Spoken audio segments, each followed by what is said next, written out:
വെള്ളാപ്പള്ളി നടേശന്റെ ഭാഗത്ത് തെറ്റുകളുണ്ട്, ഞാൻ അംഗീകരിക്കുന്ന ഒരാളാണ്, ഒരു സംശയമല്ല കാര്യത്തിൽ. പക്ഷെ നിങ്ങൾ വെള്ളാപ്പള്ളി നടേശന്റെ ഭാഗത്ത് തെറ്റുണ്ടായപ്പോഴേ ഞാൻ പറഞ്ഞത് വെള്ളാപ്പള്ളി നടേശന്റെ ഭാഗത്ത് വെള്ളാപ്പള്ളി നടേശൻ തെറ്റാണ് ചെയ്യുന്നതെങ്കിൽ വെള്ളാപ്പള്ളി താങ്കൾ ചെയ്യുന്ന തെറ്റാണ്.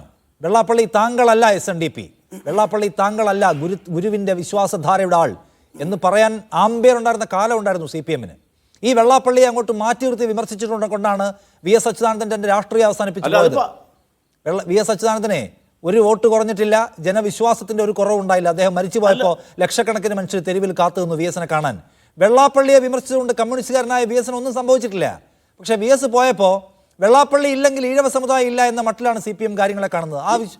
ആ വ്യതിയാനം വിശദീകരിക്കാമോ?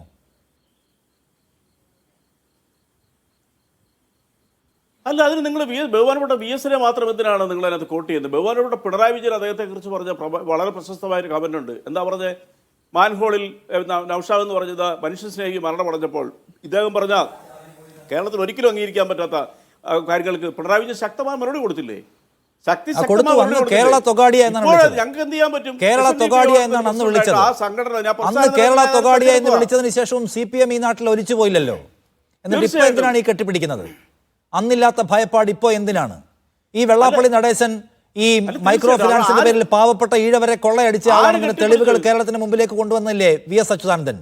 ഇന്നിതാ പിണറായി വിജയൻ വാഴ്ത്തെഴുതി കൊടുക്കുന്നു, ഈഴവരെ സാമ്പത്തികമായി ശാക്തീകരിച്ച ആളാണ് വെള്ളാപ്പള്ളി എന്ന്. വ്യാജം പറഞ്ഞും വെള്ളാപ്പള്ളിയെ പുകഴ്ത്തി മറിച്ചേ പറ്റൂ എന്ന ശാഠ്യം എന്തിനാണ്? അത് പറയാമോ?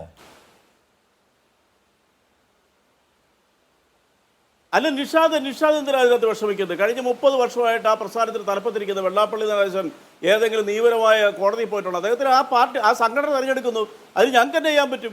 SNDP യോഗത്തിന്റെ പ്രസിഡന്റ് എന്ന് പറയുന്ന സ്ഥാനത്തിരിക്കുന്ന ഒരു വ്യക്തിയെ തെരഞ്ഞെടുക്കുന്ന CPM അല്ലല്ലോ, അത് SNDP യോഗത്തിന്റെ പ്രവർത്തകരില്ല. അവർ തെരഞ്ഞെടുക്കുന്നതിന് ഞങ്ങൾക്ക് എന്ത് കുറ്റം പറയാൻ പറ്റും? അങ്ങനെ ഒരുപാട് സംഘടനകളും അതിനെല്ലാം തലപ്പത്ത് ദീർഘകാലമായി ഇരിക്കുന്ന ആളുകളുണ്ട്. അല്ല, അങ്ങനെ ഒരുപാട് സംഘടനകളും അതിനെല്ലാം തലപ്പത്ത് ദീർഘകാലമായി ഇരിക്കുന്ന ആൾക്കാരുമുണ്ട്. അപ്പൊ സംഘടനയുടെ തലപ്പത്ത് ദീർഘകാലം ഇരിക്കുന്നു എന്നതുകൊണ്ട് അവർ ചെയ്യുന്ന മറ്റെല്ലാം അന്യായങ്ങളും അപ്രസക്തമായി പോകും, റദ്ദായി പോകും എന്നതാണോ CPM-ന്റെ ലൈൻ? ഒന്ന്.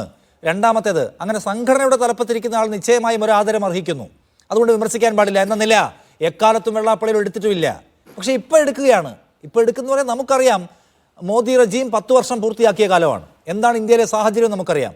ആ സാഹചര്യത്തിന് ഒപ്പിച്ചൊന്നും പയറ്റിക്കളയാം എന്ന് വിചാരിക്കുകയല്ലേ റജി ലൂക്കോസ് നിങ്ങൾ? അത് ആർക്കാ മനസ്സിലാവാത്തത്?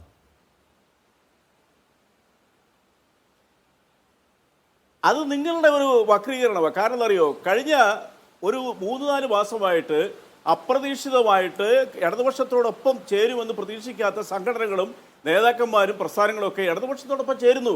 ആ ചേരുന്നതിന് കാരണം എന്താണ്? നിങ്ങളത് വർഗീയത കാണാതെ അത് കേരളത്തിൻ്റെ സുരക്ഷതയ്ക്കും ഭാവി കേരളത്തിൻ്റെ വളർച്ചയ്ക്കും വികസനത്തിനും വേണ്ടി ഈ ഒരു പ്രസ്ഥാനമല്ലാതെ അടിച്ചുകൊണ്ടിരിക്കുന്ന കോൺഗ്രസ്